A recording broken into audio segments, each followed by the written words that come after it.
There, health and wellness fans. Welcome to episode 2 of the YCast podcast that's reinventing how men think about their health and wellness and their life. I'm Tony LaRosa. Sitting next to me, this handsome human is my partner and co-founder of Project Y, Rob Davidson. Rob, we have a great show tonight. What do you think? We do have a great show. I'm excited about the show tonight. We're going to learn a lot about weight loss and ways to minimize any muscle loss when you're trying to lose weight. So it's going to be exciting. And we have a great guest coming. Yeah, we do.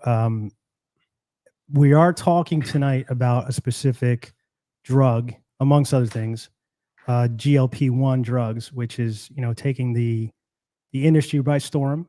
I know a lot of people that are on it. So I know we're going to expand into that. But before we do, I wanted to follow up with everyone who was on the show, episode 1 last couple weeks ago. We talked about stress management.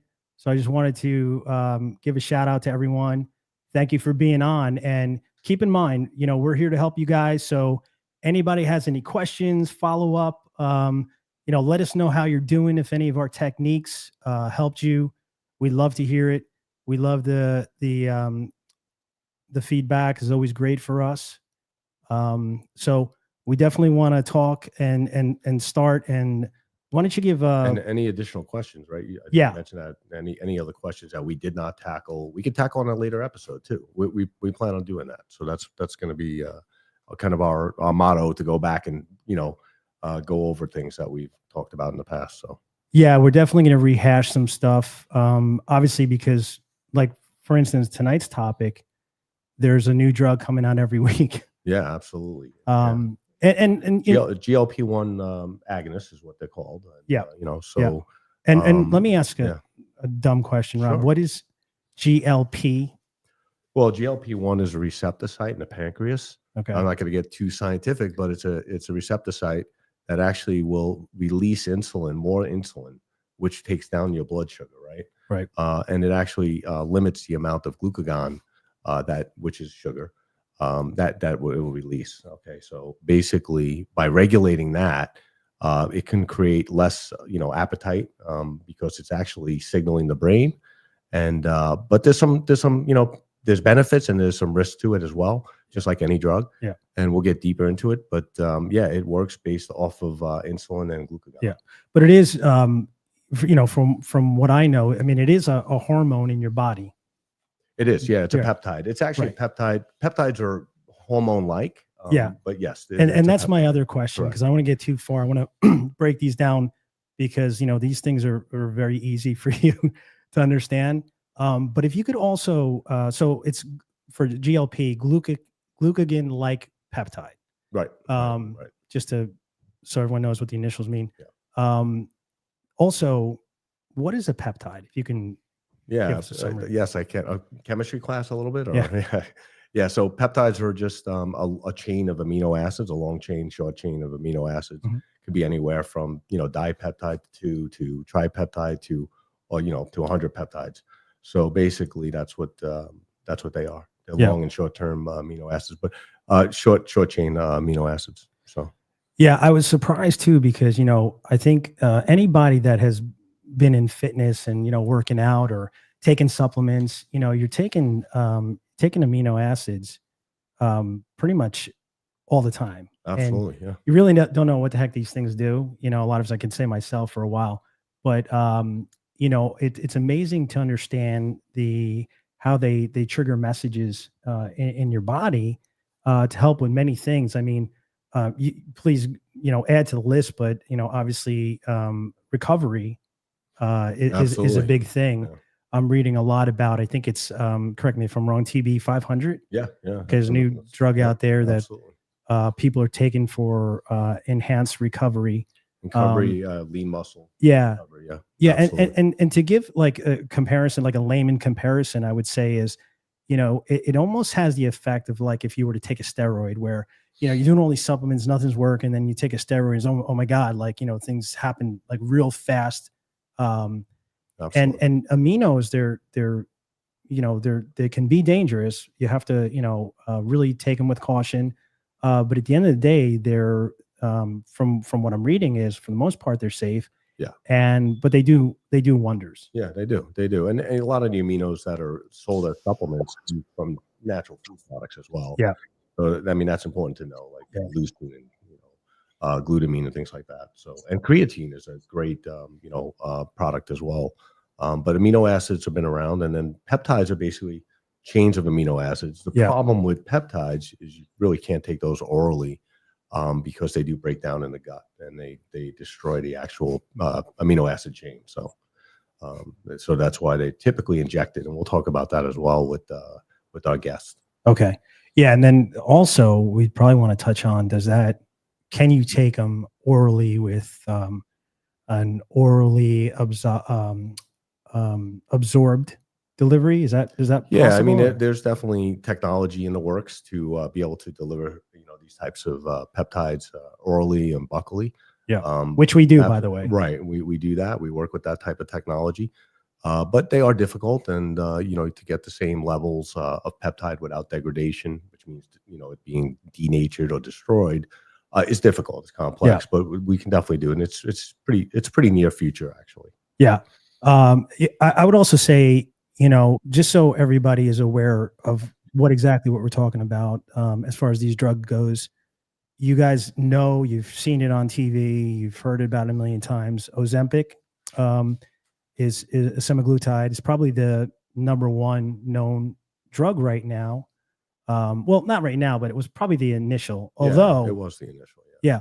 Although I was reading, Rob, that the first released GLP drug was in 2005 by the name Byetta, which was exenatide. For type 2 diabetes originally. Yeah, and maybe if you can touch on that, because everyone, when you talk about like erectile dysfunction drugs, people don't realize like that drug was initially for hypertension, correct? Yeah, absolutely. And then they find new things about these drugs as they're using them.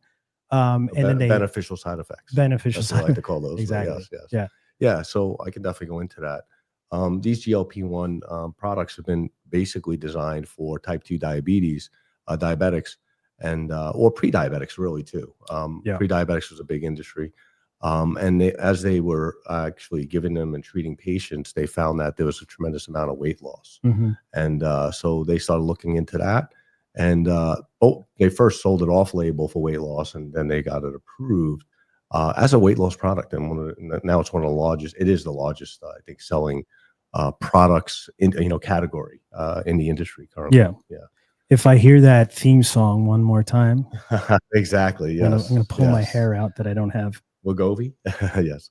Yeah, absolutely. No, the Ozempic one. Yeah. Oh, okay. Okay. The Ozempic one too. There's a Wegovy. Ozempic. Yeah. Exactly. But I'm glad you mentioned that. So the other popular ones, the ones that are out there right now, you see on TV or being advertised, Ozempic, Wegovy, Rybelsus, all semaglutides. Yeah.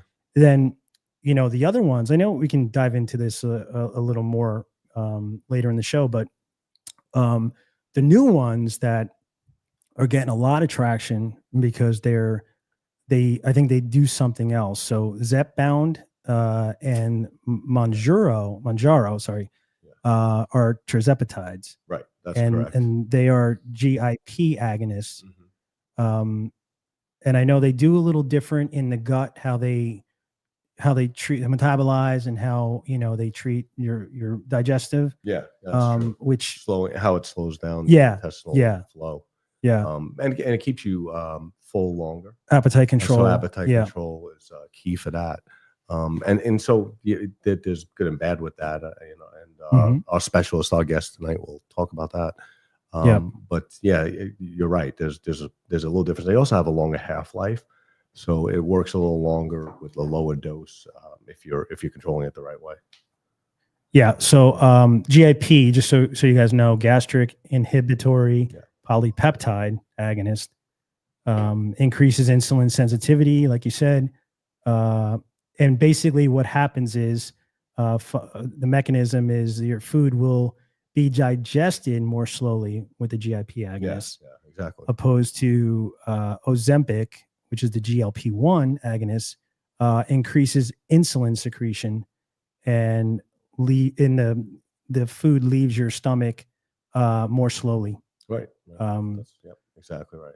So they're finding that you know, the tirzepatide is super popular now. Yeah. I think people are acclimating to that drug a little better now, and the side effects are a lot less. Less, yeah. It's less, yeah. Yeah. Absolutely. At least so far, right? Yeah, But yeah, yeah. it's less, no question. And then I also was looking at the dosing, and I know the dosing is very small, so it's good for you know, you don't have these large dosages like some other you know, drugs that we're taking. Yeah, absolutely. I think is it 5 milligrams? You know, for these, or Yeah, for the tirzepatide. basically they titrate it based on, Yeah. you know, so Yeah. it goes low to high. So basically, Okay. yeah. Yeah, which is good because I think the especially with the tirzepatide, I know that they give you like God, I think I forget what they call it, but it's an initial dose of 2.5 milligrams, and then like you said, they titrate it up. Yeah, that's right. Yeah. You know, everyone does it differently. You know, certain doctors will do different dosing. Yeah. But yeah, so we definitely can ask our guest that one. Our guest, yeah. right? Yeah. Well, it's probably a good time. Yeah. Let's introduce him, Dr. Rahul Dixit, gastroenterologist, who also a good friend and one of the best doctors out there. Rob, I'll let you talk a little bit Yeah, more. no, then he's he can. a great guy. We go back for some time now, right? How you doing? Good, man. How was How are that you guys doing? drive? Good. Thanksgiving drive, right? Or Yeah. pre-Thanksgiving? Missed in the rain. Yeah. I'm glad to be here. Good. You Yeah, glad to hear. look, he comes still in his scrubs. I love He it. he had something like I had some stool on me, but he had some 18 procedures before he got here. So we thank you for coming. That's for sure, especially the day before Thanksgiving. yeah. For you guys. But this is apropos because if you think about it, weight loss, obesity, big meals tomorrow, right? Yeah. So people Yeah. probably want to know, how do we lose weight and make it more effective? Well, and and let me just say, as far as Dr. Rahul is concerned, it's not solely about weight loss. I Yeah. mean, he deals with the gut and all the bad things. And I know I've got a sensitive stomach. I always have. Yeah. My son has a very sensitive stomach. He always has.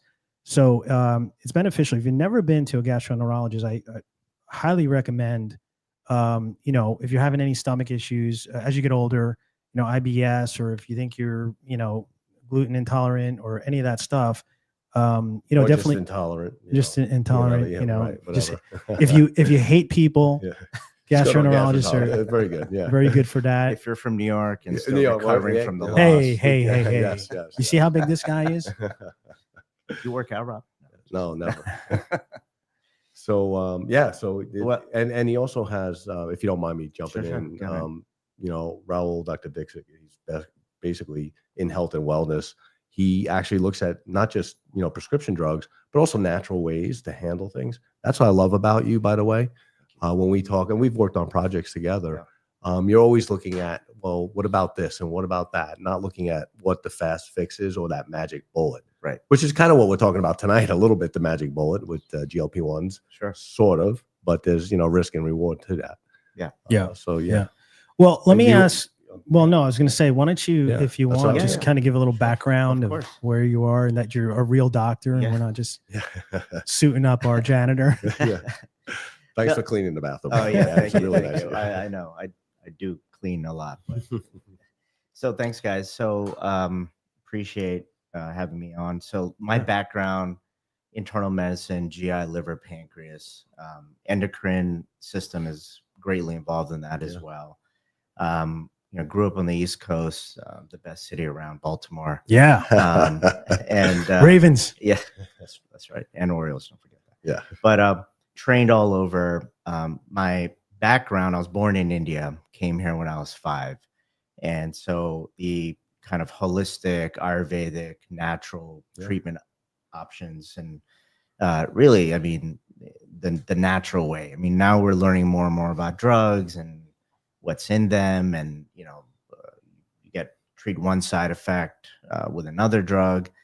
So I think going back to the original roots, I mean, 80% of all medications have a plant base. That's right. Yeah. And so I think it's important to remember that. And the quick fixes are always there. And for some people it works. But I think if you look at the basics, for men, women, but especially for men, I think as we age, a lot of hormones, our testosterone, everything starts going down. That affects our motility. Mhm. So from esophagus to stomach to colon, everything starts slowing down. You know, we tend not to discuss this as openly as, you know, for women's hormone replacement, right. but it's a critical part.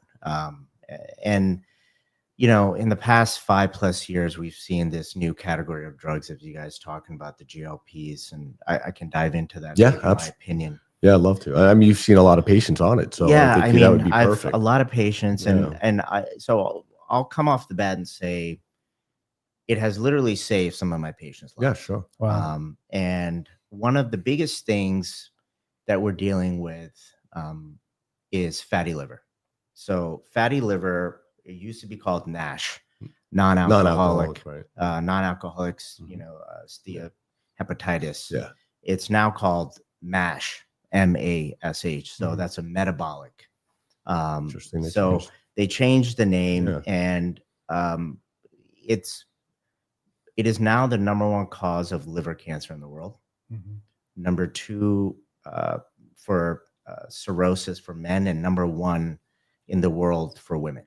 Yeah. So I'm seeing, you know, in the past 10 years, and my training also internal medicine, GI, Yep. and then also did a hepatology fellowship as well at Johns Hopkins, and internal medicine at Case Western. Yeah, and, small little school. Yeah, and you know, and my GI fellowship at University of Miami. So Blah, blah, blah. So you know, privileged to have trained by some of the best in the world, Yeah. and taking care of some amazing people in all these towns. Mhm. And back, you know, when I was in training, we would have patients come in with what we call cryptogenic cirrhosis. So cirrhosis of unknown origin. They don't have any autoimmune diseases, they're not Mhm. drinking alcohol, but they end up with full-blown Yep. cirrhosis. Mhm. So now we're learning the majority of those patients were actually fatty liver. Yeah. And it's so if I can ask real quick, sure. doctor. So so you're saying that there is no cause for that other than fatty liver. There's no past use of alcohol or drugs. Is that the case? Exactly. Because I think my dad passed from cirrhosis and wasn't from alcohol, or you know, hadn't done drugs since he was 18. But Sure. so yeah, I mean, you know, as long as, you know, there's a full rule out where we rule out, you know, iron overload, copper overload, Right. autoimmune diseases. But if that's all been ruled out, then, and, you know, liver biopsy back in the day, now there's a lot of non-invasive measures to look for it. But it's very possible. Yeah. So, you know, we group diseases in this metabolic disorder, right? So high blood pressure, diabetes, obesity, sleep apnea.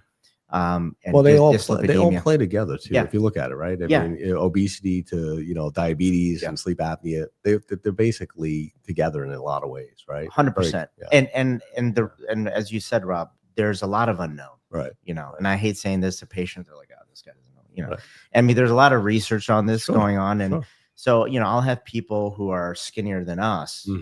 When I get an ultrasound, they have severe fatty liver, right? But they're not, you know, the quote fat, you know, that you would think, but they have fatty liver. So and I have some patients who are not even obese, you know, and I hate using the BMI because, you know, I mean, you know, Rob, you're probably obese. I'm obese considering, because of the, it doesn't take lean muscle. Exactly. So that's, I don't like to use that term, but unfortunately we, you know, still kind of the basic way for grouping patients. But the reason I brought this up is that, you know, our goal is preventative, right? So if somebody's gaining weight, we're getting blood work and we're getting ultrasounds or MRIs of the liver, and they're saying, hey, you know, you're starting to get stage 2, 3 fibrosis. So stage 4 is considered cirrhosis. And so what can we do to reverse that? You know, because the liver, can't reproduce forever. You know, there's a certain point of no return. And so that's what I tell patients. And, you know, I've been dealing with alcoholism is, you don't want me to get started. That's probably number one. It's a big topic, and I can go down this, you know, at another time. But so back, you know, so when I tell a patient, hey, you have stage 3, this is pretty bad. We're getting really close. I mean, we got to make some real life changes. And so it's like either diet, exercise, really, you know, dialing into your your food plan and your exercise regimen, Yeah. or you're going to get a liver transplant. Right. Mhm. A lot of my patients would be like, okay, wait, sorry, give me those options again. Yeah. Yeah.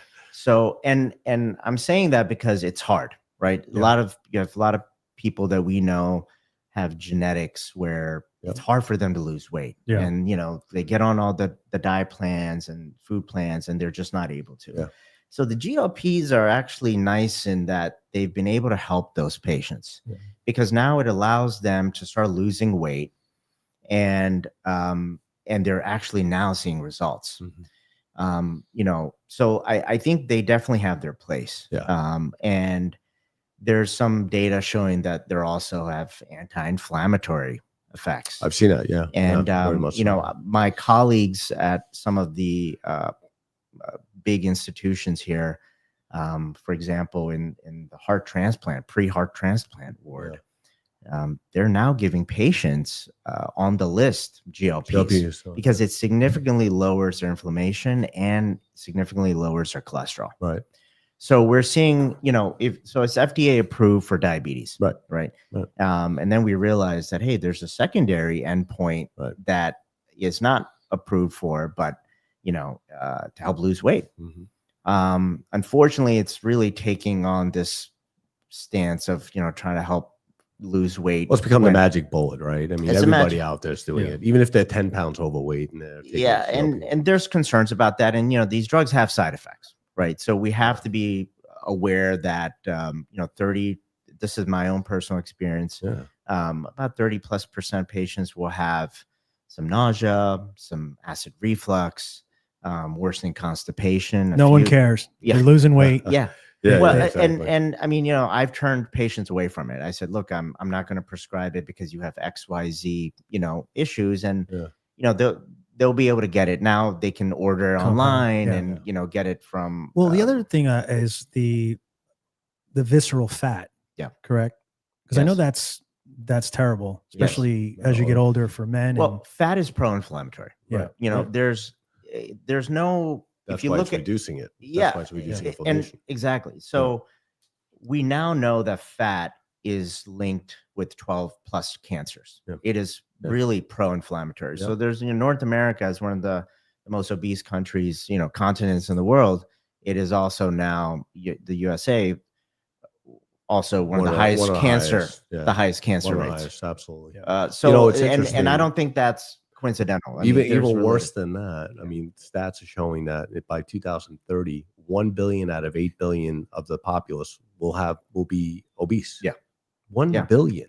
That's a huge percentage. Well, I mean, and it's even deep rooted, right? So, people are not moving as much compared to European countries, walking. They walk after dinner or whatever. Yeah. And just being mobile, right? So you have the birds and, you have all these things where people can just move quicker.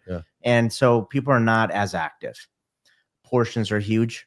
If you go to any major restaurant chains, you'll see these gigantic portions. Without a doubt. So I think it's we have to look at ourselves as a society and, what we're eating, how we're eating, how often we're eating, how large we're eating.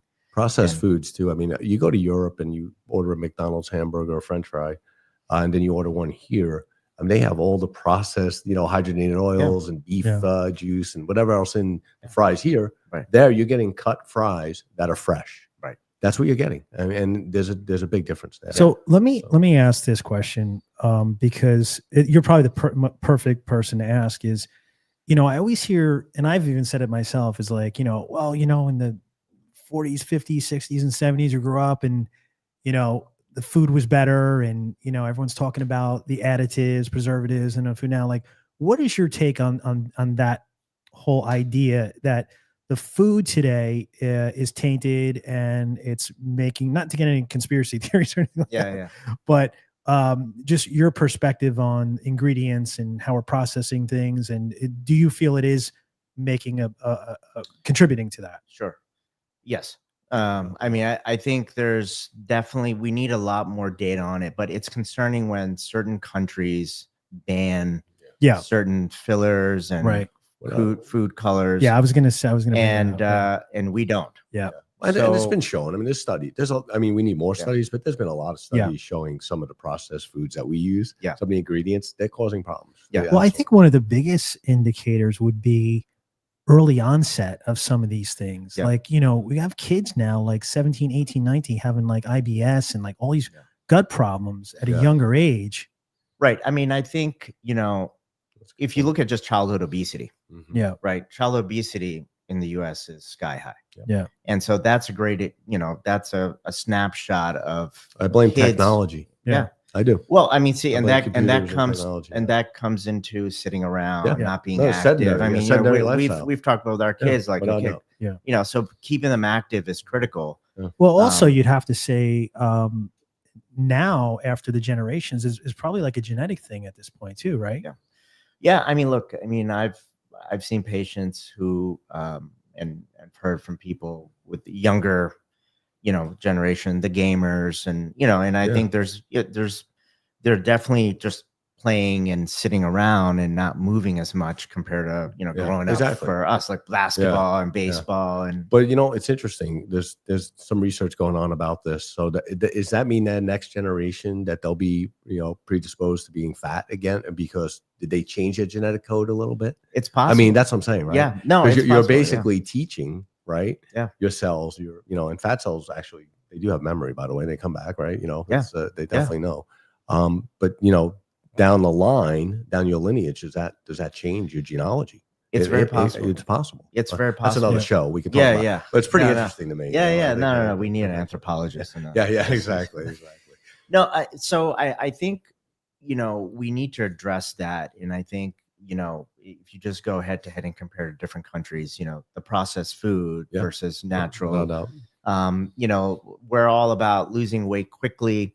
My whole thought process has always been sustainability. Yeah. Right. When if it comes to dieting, Yeah, moderation, exercise, sustainability. moderation, but like I have patients who are on Atkins diet and keto diet, and they lose that 20 pounds right away.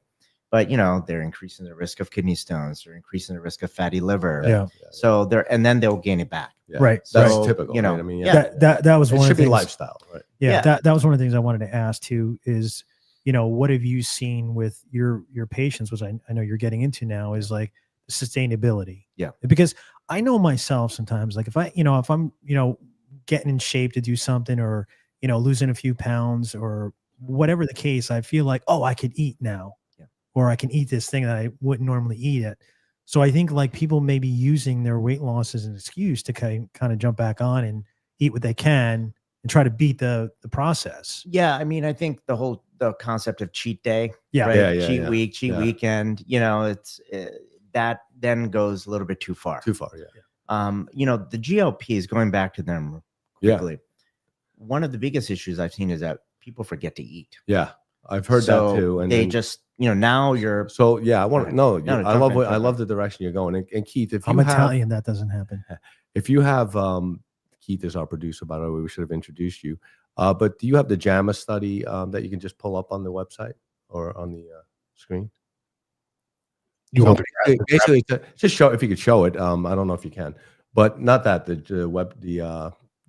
study. It's okay though if you don't have it. So basically, people taking tirzepatide lost an average of nearly 50 pounds in less than a year, but gained more than half of it back once they stopped taking the drug. Right? Yeah. Not only that, there's a tremendous amount of muscle loss. Yes. When taking GLP-1s.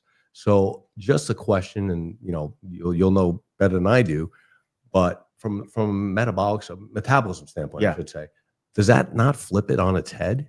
I mean, you're going off, you lost weight, you gain all the fat back, but you don't gain the muscle back. Right.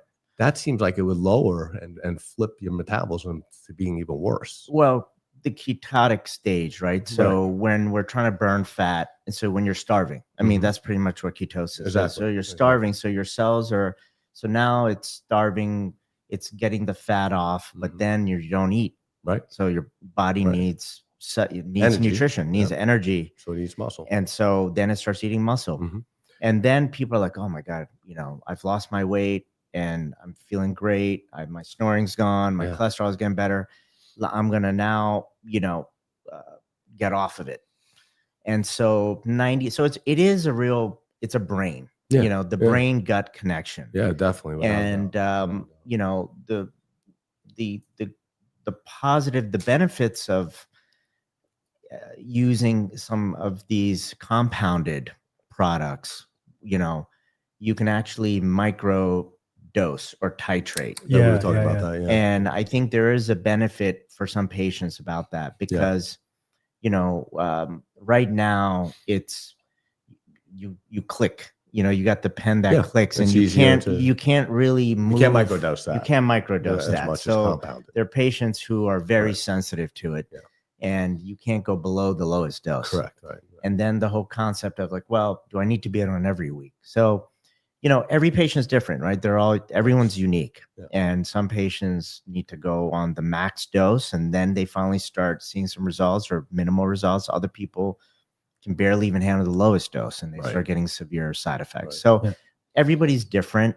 I think the metabolism is the key, and everyone's metabolism, from ethnic, male, female, as men, as we age, our metabolism slows down. Without doubt. Yeah. So I think, you know, being aware of that and knowing that, hey, just because my neighbor or my brother or my nephew, you know, my best friend lost so much weight on this, I know I can lose this much weight too. Yeah. So, and I agree, a lot of people think it's a silver bullet and Right. say, hey, I don't need to exercise anymore. Hey, I don't need to do this. I don't need to do that.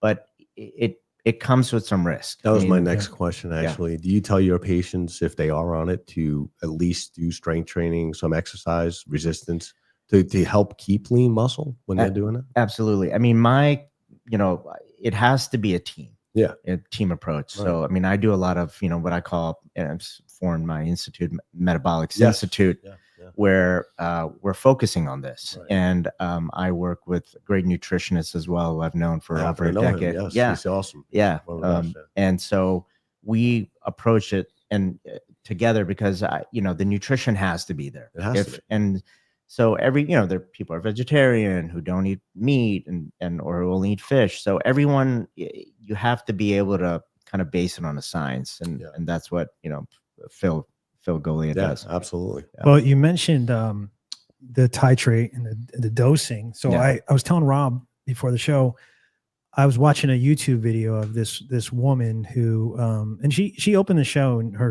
podcast. She was saying, look, everybody's different. But what I did was I was able to, you know, I think they open you up with like a 2.5 milligram tirzepatide. Yeah. I'm speaking of, and she kept it at that. And then I think they go from 2 to 2.5 to titrate up to 5. Yeah. And she never did that. She did the 2.5 for 4 months, Mhm.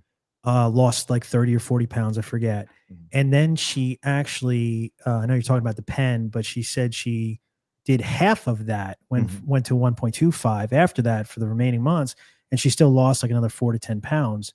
So again, it's really works differently for different people. Everyone was different. Yeah. I mean, look, you know, like a lot of these meds, you know, Yeah.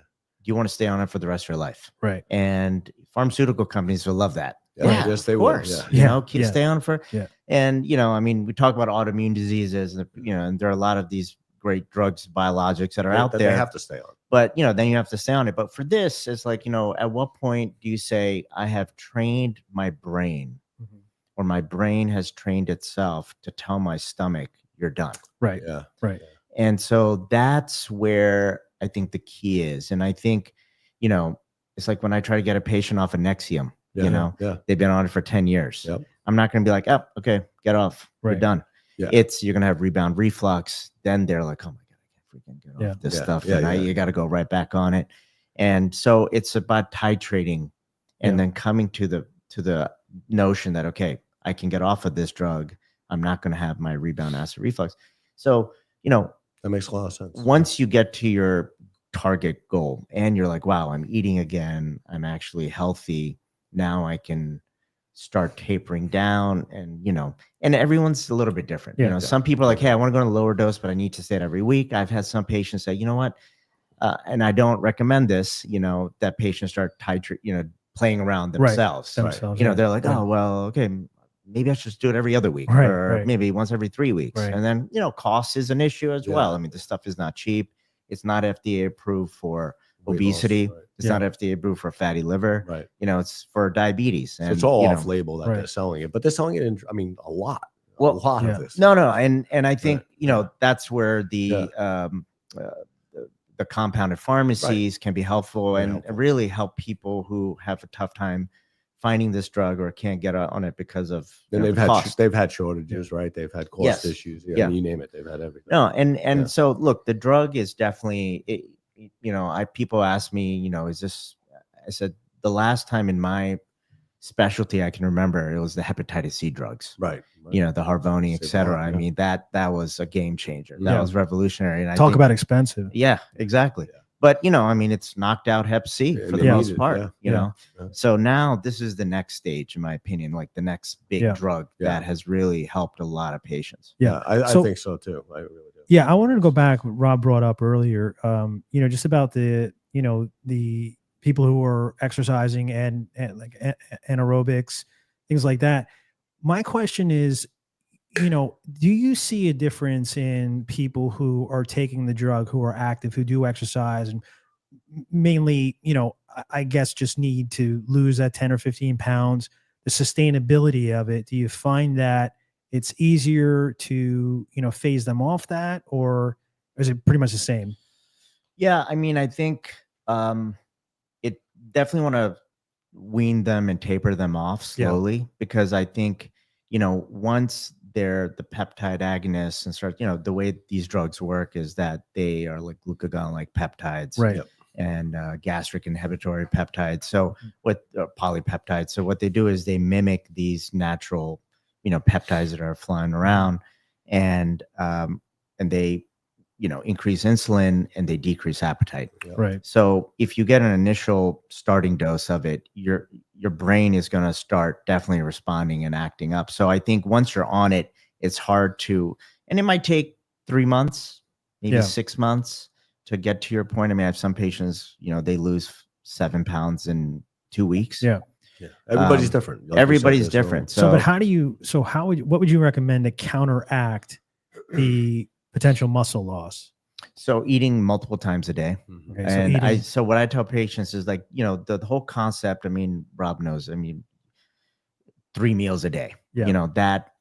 that's not the right way to eat in Mhm. general. Right, right. You want to eat multiple meals throughout the day, kind of large snacks. So I tell people that's why Europeans are. Yeah. Yeah. Yeah. No, Okay. exactly. Yeah. Exactly. and take your 3 meals, and I tell patients take your 3 meals Chop and cut 'em in up. half. Chop them up. Yeah, in half and maybe even Yeah. more. Yep. Portion control for Yeah. me is my biggest problem. Yeah. Yeah.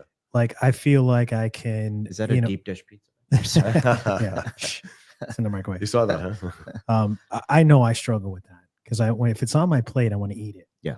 So I know though that when I do control my portion, I could eat 8 times a day. Yeah. I think, holy cow, I just ate all this food all day, but I don't feel bloated.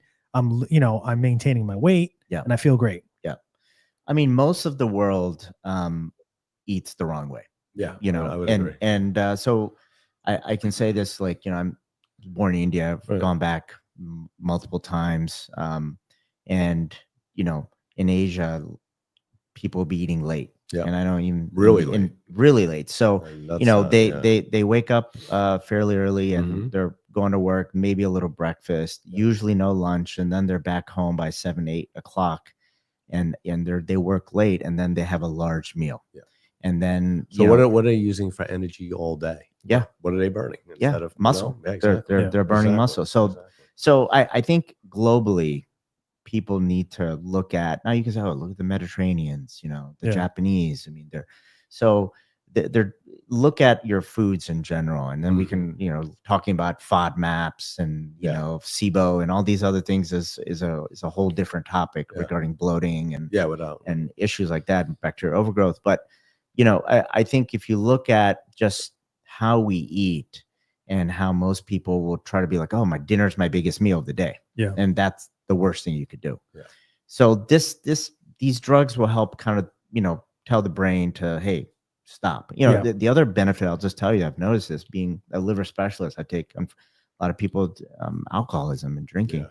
It has gotten rid of their need to drink. It has significantly I've lowered. actually read that. Yeah, It has. That's not going to work for you, Rob. It has lowered their desire to drink alcohol. Yeah. So I mean, I think there's That's a some benefit. it's a great huge benefit. Yeah. I mean, I'm sure the beer and spirit industry is not happy about Right. that, but Yeah. but I mean, for me as a liver specialist and taking care of a lot of these patients, I think it's wonderful. Yeah. Let me ask you, in your opinion, so not your opinion, your professional opinion would be, if someone's not on GLP and they're potentially in that like phase 3 of Sure. liver Mhm. function that you were mentioning earlier, what would you recommend to them? Because again, I think people in general, when you say, okay, diet and exercise, they just want to like vomit, walk out of the office and say it's not happening. Yeah. Because it's not only, the task of actually doing these things Right. is a too problem. difficult, yeah. So what would you say if you were to pick one to start with, to focus on? Would it be change your diet or start exercising? So it's not too overwhelming for. Of course. I mean, I think 60% of weight loss is diet. Diet, right. It's food. Maybe food, high, plant. maybe higher than that. Yeah. Maybe Yeah. It might be 70%. But actually. I not know. just weight loss, just health in general. Yeah. Okay. No, Yeah. Yeah. And I think because if you start eating kind of quote the right way, Right. and you'll start realizing that, hey, I'm burning off. Yeah. You're putting fuel, the right fuel. And Exactly. so exercise is sort of icing on the cake. Right. And I think, if you look at, large muscle group exercises will help lower, will actually help increase good cholesterol, HDL. So there are a lot of other benefits as well. Right. And, helps men's testosterone go up when we're doing heavy muscle lifting and building. So but to answer your question, Jordan, I would say first and foremost, focus on your diet. Mhm. And look, it's a sensitive topic. I mean, like the word itself, fatty liver, it's like, oh, wait, what are you saying? I'm fat, Yeah. and it's sensitive, I mean, men and women are like, and it's been difficult. And I tell my patients, look, I'm not, and I know it's tough, Yeah. I mean, we've all struggled with weight gain and have Right. family members, et cetera, gone through it. And there's, unfortunately, since COVID, a lot of patients have been depressed, anxiety. And so people will eat more, and dealing with grief and death and pain, people will turn to food, and so it's fear. and fear. Right? I mean, during COVID, right? Yeah. So, And so we've seen skyrocketing alcohol use, seen skyrocketing obesity, and just eating unhealthy. So it's now like, talking with patients and almost counseling them. And I think that's where having a food counselor and a nutritionist kind of going through it. I'm a data-driven guy, right? So one thing I love about, what I'm doing with the Metabolics Institute, we're looking at men's health, but we're looking at weight management, longevity medicine, not just for men, but for hormone replacement specifically for men as we age, because it's a place where we can turn. So important, and we don't really talk about it. And but the key element, nutrition as well. So they have to go hand in hand. They do, absolutely. Yeah. It's I'm more of a holistic approach you're taking at the institute, which I like. Yeah, It's and very I'm good. data driven in that we get blood work, Yeah. we look at things because we have to be able to titrate things. Yeah. If you don't mind, if I can ask one Yeah. question, going back to one of your things you mentioned about, just the GLP-1 support after they're off, and I think you mentioned, Tony, what happens when you take them off, or how long they stay on. What have you looked at some of the research on probiotics and how they affect GLP-1 as well expression? There's a lot of data on it. Probiotics. Yeah. And I always tell patients, I mean, it's a multi-billion-dollar industry. Yeah, There's it's a a ton big of one. probiotics out there, and Yeah. some have been great. Some are very healthy, and You got to make sure you're buying the right ones. We're too, buying the right because ones, they and denature. and I, remember what these drugs do. The GLPs is that they slow down motility. Right. Right. Yep. So they're making that food last longer. Mhm.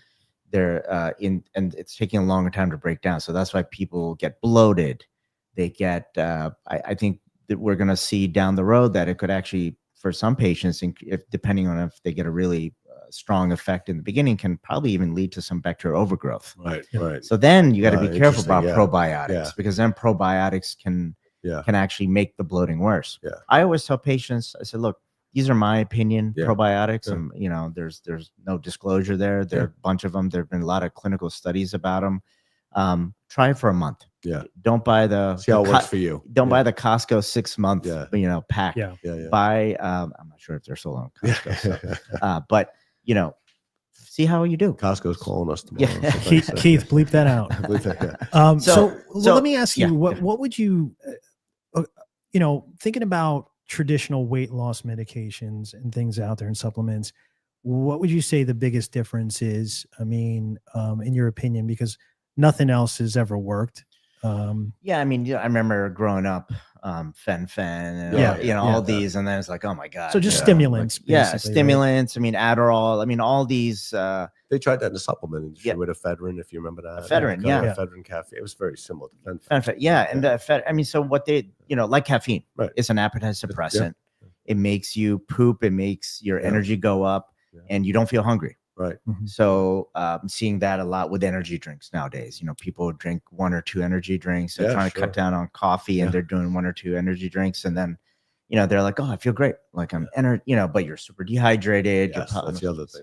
Your water. You have a water. But so I would say that you actually see results. Yeah. And that what I like about the GLPs, and we need more clinical studies about this, is the anti-inflammatory. Right. It's very interesting. So I think, my personal opinion is that this will then become like a metformin, and become a longevity, anti-aging sort of, because look, I mean, if it can help decrease inflammation, and it can help decrease cholesterol on top of, cholesterol, which is sky high in the world nowadays. Yeah. This could help. Which also leads to inflammation, right? Yeah. So all fats. I mean, it's just, that's the problem. And so, but then you got sticky fats and, then atherosclerosis, soft plaque, hard plaque, all these things. So, so I think the biggest difference, Tony, is that the anti-inflammatory effect. And the sustainability. I think that's where we have to say, okay, you got to eat, and you got to at some point know that you're not going to be on this forever, and have that mindset. So I have some patients who say, look, I know my BMI is 28. I got, I've got some high blood pressure. I know I snore. My wife kicks me in the head. I want to lose X amount of weight, and then I'd like to get off of it. And I want to have a strategic plan of how we can do that. Right. That's a good patient asking. Yeah. That. Yeah. Wow. Yeah. No, it's important. I think, we're in the healthcare industry, and we know that education is super important on things that we do, on the drug delivery systems that we develop. Is like, we also have to educate the consumer.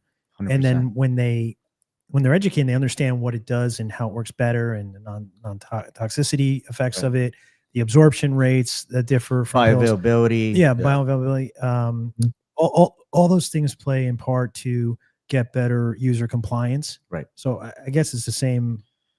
Yeah. I mean, look, semaglutides, Wegovy, right? The oral. So, and that's when we're dealing with the bioavailability. So another reason that these the sub-Q injections work is that they're bypassing that, and they're getting broken down. And they're broken down, and you're getting a lot better bioavailability, versus the oral. Right. I mean, I think there's a lot of companies, as you know, a lot of pharma companies working on oral, because they understand that people don't want to inject themselves. Right. Even though it's only once a week, mostly. Yeah. They still don't want to do it. There's, issues with that for them.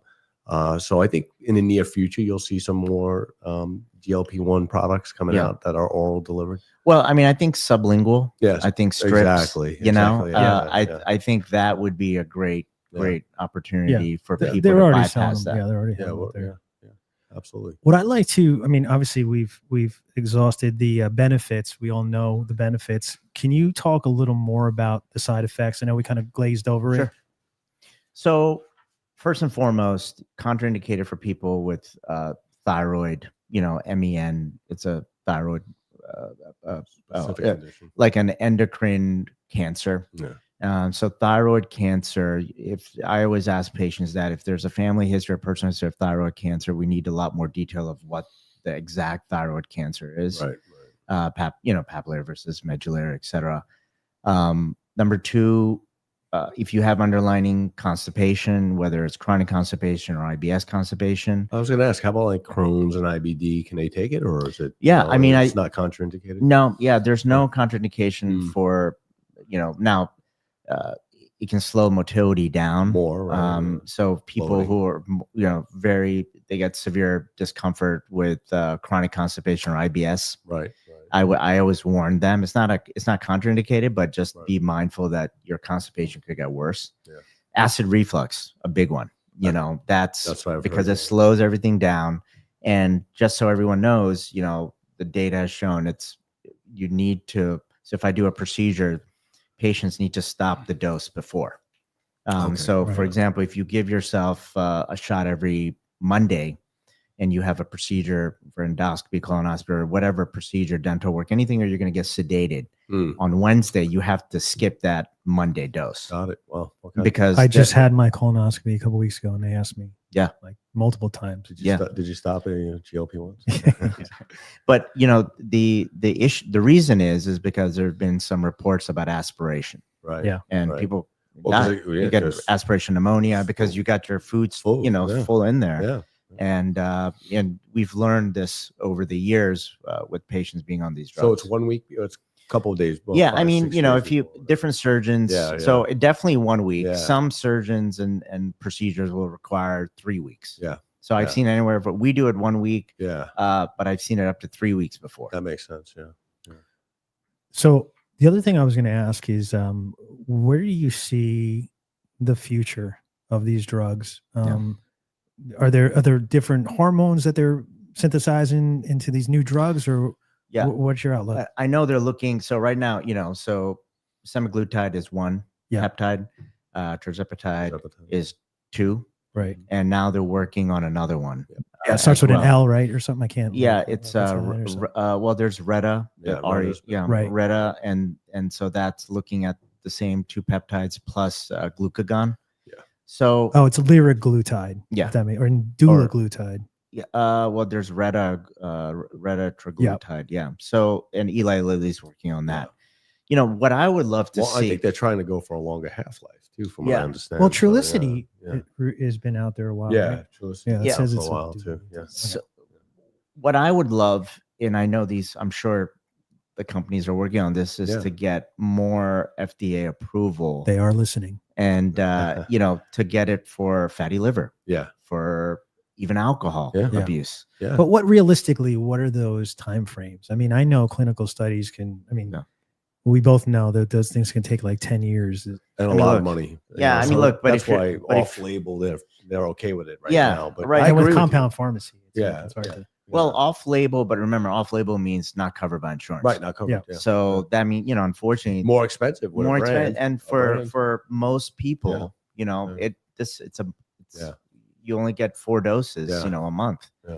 So it's once a week. So it adds up. It's expensive. It's very expensive. Mm-hmm. So I'd love for larger approval and FDA approval for all these other diseases, so we can help more people. Yeah, and there's ways to do that, especially when you're looking at retrospective studies, right? I mean, that you should be able to pull a lot of that data points, on these different indications, right? Because it's out there. Every doctor knows it. Yeah. So the FDA is like, come on, you already have a safety tolerance. Yeah. So now you look at the retrospective data, and you should be able to, get that approved a lot quicker than starting with a new drug. Right. Right. No, I totally agree. So, I mean, I think the future is bright. I think we're going to learn more about the anti-inflammatory effects. We're probably going to learn more about some side effects that we didn't know about. Course, I mean, if you look at the side effects, pancreatitis is one. I've not had a patient, knock on wood, luckily, that has had pancreatitis. So, you ask yourself, I mean, as a doctor, I ask myself, well, this patient has had a history of pancreatitis, whether it's gallstone or alcohol. Does that predispose them to potentially have pancreatitis? If they started, versus so, and hopefully the answer is no. But we have to think about these things. Yeah. And a lot of side effects listed. I mean, there are low incidences, right? They're not very high. For most of them. Exactly. The main ones are like you mentioned, discomfort, stomach bloating. Yeah, bloating, which is because and that's all related to the motility, slowing down the motility. Yeah, and that's what it's supposed to do. Yeah, exactly. So it's doing what it's supposed to. Yeah, it's funny because I was think of it almost as though this drug is making you act like you have gastroparesis and you're an uncontrolled diabetic. Right. Because that, unfortunately, with my patients with hemoglobin A1C of 9, 10, 11, 12, they'll get neuropathy. That's plus, pretty high. and then they'll get the gastroparesis, so they're nauseous. Yeah. Mhm. Yeah. Which is not fun. Yeah. Well, I'd like to take a few minutes to kind of talk about what we do as just normal guys, kind of like making sure We don't become obese. we don't become obese. Or overweight, yeah. You know, and I wrote a hack list. Okay. So I'm gonna go through this list, and you're gonna tell me, like, add to it or say no, that doesn't really work. But I picked like 10 things There's that a buzzer on the other side. You just buzz. Just it. buzz me. Yeah. What people are hearing, from their friends, their doctors, online, and then, add if you think something should be added or it doesn't work so much. Number one, well, let me start from, I'll start from number one. Prioritize protein. So I'm not saying keto or anything. I'm just saying, like, from what I know, my body works like a machine when I keep my carbohydrates like around 50 or under grams. Right. I do have GI issues, as you know. And is that a true statement? I mean, overall, Not for everybody though, right? Yeah. I mean, Yeah, so everybody's different. I think that's, Rob, Your institute actually. Yeah. You should talk about how you kind of know what people should be eating. Yeah. Right. Because that's really important. That's Yeah. a great question. Because Yeah, a lot yeah, of people are yeah. hearing that high protein is the way to go if you want to lose weight, but that's not always true. it's like the new trend. It's everybody's Well, talking about high you protein. need to have the right balance. right balance. Yeah. Right. It's about, like, carbohydrates, fats, and proteins. And that can move depending on if you're trying to be a bodybuilder versus trying to just, be an ultra marathon runner, or just trying to be overall healthier. Mhm. So there needs to be the right mix, and that mix is variable, and, Exactly. and so that's where now overall, we know carbs, sugar, diabetes, pre-diabetes, sky high, Right. and so I feel like, probably 60+% patients will have some form of pre-diabetes. Yeah. Oh yeah. And so I think, when you look at that, yes, you want to be more protein focused Right. in general overall versus carb focused, but you still need carbs. Yeah. So if you're someone who works out a lot, or, you're lifting weights, and I'm going back to, what I learned early on is, that those carbs turn into glycogen. Yeah. Right. And if the glycogen stays in your blood, that's not good. Turns into visceral fat, I believe. And inflammation. Right. So if you're working out and you're using those carbohydrates, I would say the prioritizing of protein isn't as important in a sense where, you're using the carbohydrate. You still need the protein to gain muscle and maintain, but it's not something that you're going to have to worry about if you're burning those carbs. So it's about being active, right? Correct. So that's where it comes out. But, does the average person work out? No. Or do they have a training program? Right. They don't need to go to the gym. Some people use their own body weight, calisthenics, Yeah. yoga, Pilates, so I think having some plan. Now, Grant, look, I won't lie. Most doctors, our schedules are crazy. I'm coming straight from procedures here, and so every day is different. Excuses. I saw you doing push-ups out there. I know I did. I All was right. I was All right. I was lifting that up. Yeah. But even though in a chaotic schedule, there's some order where you can at least know Fit something in. fit something in, whether it's in your desk or just walking. For us, luckily for me, we walk around a lot from hospital to, Sure. but lifting weights, if that means I have to wake up at 4 a.m. because I can't do it at 6 a.m. or doing it at 10 at night, once the kids are asleep. Yeah. But two young kids. So Yeah. That's why. Yeah. but to go back to your point, yes, I think if you're exercising and you're burning, then you don't need to be as focused because you're going to be burning it off anyway. Right. If you're in like, trying to build muscle, Mhm. then, Rob can tell you, Yeah. or you can just buy extra small shirts. Very powerful dryer. Yeah. Okay, so I want to move through this. I want to move through this list pretty Okay, quickly good. because we're getting top of the hour. Number 2, obviously hydrate. Critical. Critical. but just name a couple things of, you know. So I tell people baseline because remember, for bowel movements also you need water. Right. I always like to tell them, like, imagine you're going down that slippery, that water park, but if you don't have water and that you're gonna screech down that, burns, and so we need water I'm going to from. use that analogy. I love Yeah, that you like analogy. that? Yeah, everybody can it. visualize that Yeah, because they've had that screeching going down those amusement parks. Absolutely. But I mean, I'm talking from the bowel standpoint, fiber, good bowel movements. Yeah. That's a critical part. So I tell people at least half of your body weight in ounces, up to 50 to 60% of your body weight in ounces of water. Okay. And then for every caffeine or alcohol beverage or energy drink, you need another 1-to-1 ratio on top of that.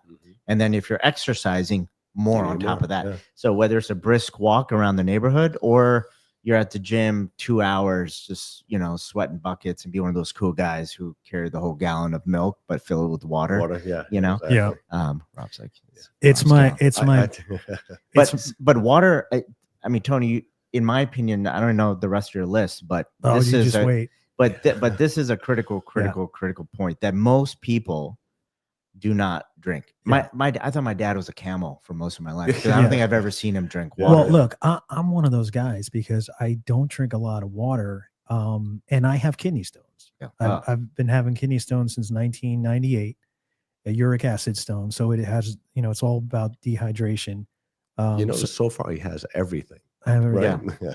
So I've been lucky see. because I finally found the potassium citrate and it's helping me out. But it's a huge thing for me. It seems like no matter how much water I drink, it doesn't matter. But trust me, guys, no one out there wants kidney stones. Yeah, I mean, it's like delivering a baby through your penis. Yeah. Well, when I'm not going to touch that one, but all right. When I was married and we were at the Lamaze class, the first class, the teacher said, childbirth is very painful, and none of you men know anything about this type of pain unless you've had a kidney stone. Yeah. And I raised my hand, and all the women just looked at me like I was evil. I know. Yeah. I know. Yeah. But it is, you definitely don't want to, and I know there's protein and other types of calcium and other type of stones. Yeah. but no, I mean, that's why I made that comment of delivering, baby, because it is that painful. Yeah, it is, I mean, and I have like 80 children by now. Yeah, exactly. Congratulations, by the way. All right. So number 3, mindful eating. I think we've kind of talked about that a lot, but I think it goes to your point about, when you're prescribing the drugs and people are weaning off them, in a sense, like being able to listen to your body's hunger and fullness cues, things like that, and to take those for sustainability, so you don't gain all the weight back. Right. Mindful eating, like we talked about, multiple meals a day. Yeah. I mean, if you're only eating 2 meals a day, you're going to eat that full plate when it's there, right? And you're going to overeat, and then you have to, obviously you're eating late at night. Well, the issue is people, like, when you go to eat, it's like you're almost saying like, oh, I shouldn't eat. They think eating multiple times is bad. Like you're gonna gain weight, and I think that's the misconception. Yeah. Right. Absolutely, I agree with that. I think that's the biggest hurdle, is educating people that no, multiple meals is good. That doesn't mean you have to have multiple, cheesecake meals. They're very big portions, cheesecake. Yeah. But, you take small meals, like you said, cut them up and do 6 or 7. Right. And I think this comes to intermittent fasting. Yeah. Which I don't know if it was on your list. I love it. I do it every day. Yeah. I mean, and so remember, intermittent fasting, people think, okay, well, I'm only eating 1 meal or 2 meals, so my second meal is going to be huge. Right. Because so I think, and the data has shown people do lose muscle mass when they intermittent fast. So almost like these GLPs almost make you intermittent fast without saying intermittent fasting, because you're not hungry. Yeah. Well, to me, it depends on how you define intermittent fasting, right? For me, it's I usually don't eat after 6 o'clock at night. Yeah. And then I don't eat again until about 10 in the morning. I wake up and I'll do my workout and whatever. Actually, I'm lying. I do my protein shake around 8. Yeah. But and then I do multiple meals throughout the day, as you know. So that's that 12-hour window or 14 hours. Yeah, and I wouldn't call that the typical concept of intermittent fasting. Right. So most people will say, okay, I'll have 1 meal first meal at 11 and then another meal at like 7 or 8 p.m. So they pretty much skip one of the quote 3 meals. They're not snacking. Okay, that's their intermittent Yeah. fasting. So I have a different. I mean, I think most doctors I know already intermittent fast Yeah, I think because so. we usually No don't. time. No Yeah, choice, I mean, yeah. we don't eat lunch. I tend to have a huge breakfast and try and teach my daughters that breakfast is the most important meal because not only you need it for energy, for brain cells, for movement, exercise, and muscles, but also if you're going to Metabolism. you're going to burn it off. Yeah, metabolism. Right. Versus Early. eating a big dinner where you're not moving as much. Right. And I don't consider a brisk a nice stroll around the neighborhood after eating exercise. Right. No. Right. Okay. I agree. Number 4 and 5, choose whole foods, which I think we kind of touched on, of unprocessed foods, fruits, vegetables, lean proteins, whole grains. Mediterranean diet. I mean, Mediterranean if you diet, look at yeah. the data, Mediterranean and vegetarian, Yeah. you kind of mix them together, maybe add a little bit more vegetables to the Yeah. Mediterranean diet. I mean, I that is, the best diet. What about little not off topic, but a little segue on back when the Atkins was starting and the South Beach diet, and there was another one, eat right for your blood type. I think I remember that. Yeah. Do you see any results in people finding out what their blood type is and eating? Because I remember for me it was like, you can only eat turkey and fish and a few other things, and I tried it for a while. Like, man, I'm functioning well, I don't know. I don't know if I'm a big believer about the blood type. I mean, I think, it comes It's good to know your blood type. No, I think it's, I'm B plus. Yeah, So yeah. I mean, it's important to know your blood type. It's hard to say, that specifically. I think a lot of that comes down with aging, hormone changes, and food sensitivities. Yes. I think I've seen people, their sensitivities. That's to probably what food it is. change. Yeah. Limited processed foods and sugary drinks. Rob, stop drinking your energy water. drink. Oh, my energy drink. Yeah. Okay. This one, we talked about this last week when we were talking about stress. Get enough sleep. Oh, yeah. I hate this so much because again, it's like people, just, make sure you get 7 to 9 hours of sleep. And like, okay, well, it's easy for you to say. Yeah. Yeah. But quickly, what would you recommend? Like just something you would tell, one of your patients if they're saying I'm having trouble sleeping. What would be the first thing you would say without medication? Right. Well, first and foremost, look at, stress level,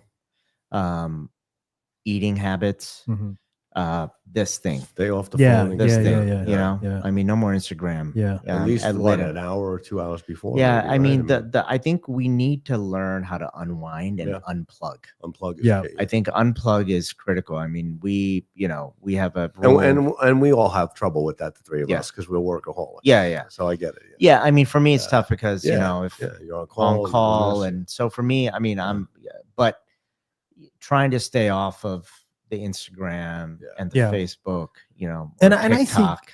I People think still the, use Facebook. I do, but yeah, I mean, it's a huge problem for everyone nowadays because it's almost like, it's part of your lifestyle. yeah. But I would say also I've noticed, I stopped eating like, I think Rob was saying this earlier. I stopped eating at like between 4:30 and 6. Yeah.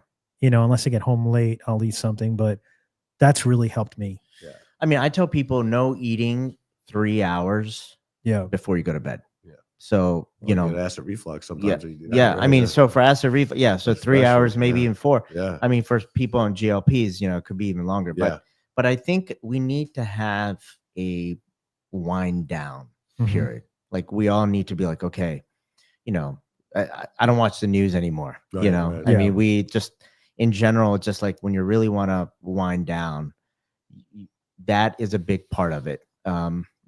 Sleeping aids, there's a lot out there. But I think, stress deep breathing exercises, Yeah. Stress is on the green list. noise, white noise, there are other things that you could do Yeah. to kind of just relax, and just let your body relax. I think all of that is Do going to be something important. crazy like read a book. Yeah. How about Yeah, that? I know. Yeah. Something, I don't know. Yeah, I know. Well, so Yeah. managing stress is on here, number 7. Like you said, we did talk about this a little last week. Meditation, yoga, deep breathing, that type of stuff. I use a machine, that has the sound of the ocean. Yeah. Those Yeah. things kind of Green noise is great. Yeah. You just go to YouTube and Yeah. they have all these green noise, and Yep. there are a lot of apps out there as well. Yeah, I use one And too. it just has like a rhythmic sound Yeah. that, just helps. And there are No, people no. out there saying right now, I've tried it all, doesn't work. Yeah. And I'm in that boat. You just have to kind of, I think, switching things up, trying new things. And look, documentation, I think, is huge, because if you're just doing things and you forget what you did, you had a good night's sleep, you're not going to know what to do again. Yeah. So it's good to maybe go a week and write down what you're eating, Mhm. potentially where your stress level's at, drink, what your hydration, all those things you're talking about, to understand what you do the next week and the results you get, and see if it repeats. And Right. I mean, I think the other big issue is snoring.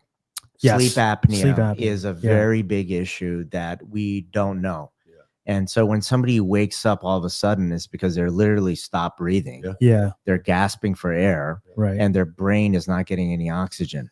Yeah. So, and then you wake up because your body tells Sure. you, wake up or you're going to die. Right. Yeah. And so that is a critical part that Way we're to lighten forgetting up the about. mood. Yeah, I know. As my wife said, don't be myself, Don't be yourself, yeah. when we go to parties. But, but no, so everybody should get a sleep apnea study. Yeah. If you have a significant other next to you, he or she can say, hey, you're snoring. Right. Yeah. Right. And, and that can be anatomic, Yeah. or it could be gaining weight, etc. But there could be a lot of things that, we need to just be mindful about. Yeah. Yeah, for sure. So track your progress, which I just mentioned, regular physical activity. I think, again, it's one of those things where it's easy to say, like, you get up and take a walk, but these things are essential in your life, and you just have to find a way to do it. But I think those things are gateways to, potentially improving your diet, potentially, getting into the gym and walking on the treadmill. So I think it's important that we have some physical activity. Yeah. I I think taking that first step Yeah. is Yeah, important, without and doubt. then trying your best to get a regimen. Yeah. Now, Routine may- is important. Yeah. the It really routine, is. yeah, If you and it don't- may not be the same every No, week, no. but at least something. Yeah. Well, what we say, I know we used to say, like, in the early days about the gym, and getting through the soreness is, well, you haven't broken through the ceiling yet, Yeah. right? Yeah. So the first 2-3 weeks are really tough. But once you break through that ceiling, it's almost like your body's craving that activity. Yeah. And then your body's like this internal clock now of, you got to do it, and Yep. it's different. So yeah, to your point, I think everybody out there, don't be discouraged. Like, you just have to get through that first week or two. Yeah, you or, gotta make it a habit. Right? yeah, you Yeah. gotta push yourself. And then the last thing on the list is obviously seek professional guidance. So whatever that is, therapist, fitness coach, life coach, doctor, anything that can help you get to that next level. And this is the thing about Project Y, that I want to talk about, is the stigma with men. It's a huge thing, because the way Rob and I kind of formulated Project Y was like, letting other guys know that this is not just it's not easy to do. Yeah. Right? So don't feel bad if you're going for these tests. Do it, right? Yeah, I think it's exactly what you said earlier, right? Yeah. Men don't like to talk about it. Yeah. They hide from it, really. And they're not proactive about it, are they? Right. They're not. They kind of hide from it. They put Yeah. their head in the sand a lot. Well, I mean, I think they don't know where to go. That's the problem, yeah. A lot of allopathic doctors may not know how to approach this if you go to an endocrinologist. Right. So because it is I like to use the word performance medicine, Right. and it's performance, not just, Yeah. performance, No, but and- also Overall. but Yeah. overall performance, Yes. because it's all related, because, everything affects, our overall health, the hydration, the sleep, the muscle. But as we age, testosterone drops. Mhm. And so we have to look at these ways of trying to, see if we can get it back up in a safe manner. Mhm. And because we have to watch out for prostate cancer, Yeah. we have to watch out for family history of other cancers. We have to watch out, so these are things that we have to monitor. That's why anybody who's seeing a physician or a clinic or an institute needs to make sure that they have some sort of data-driven approach. Exactly. Yeah. I would yeah. agree with that. Yeah. Yeah.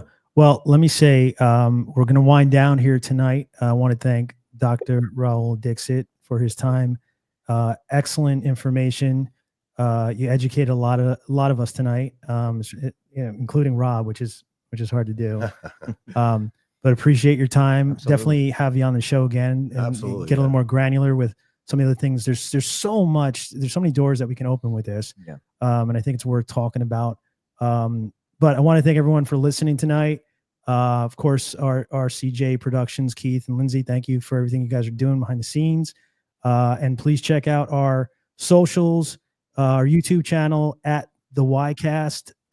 You can watch the video. It should be uploaded by tonight. You can replay it. A like and subscribe would be greatly appreciated. Instagram, you can check us out at Project Y Now. Facebook, Project Y. LinkedIn, Project Y Now. And TikTok, Project Y Now. So thank you, folks, once again. And we will see you December 11th will be the next podcast for the Ycast. And look for our socials for the subject matter. And we'll see you guys. Thank you. Happy Thanksgiving. Happy too. Thanksgiving. All right.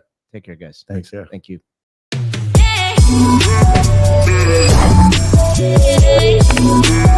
Yeah.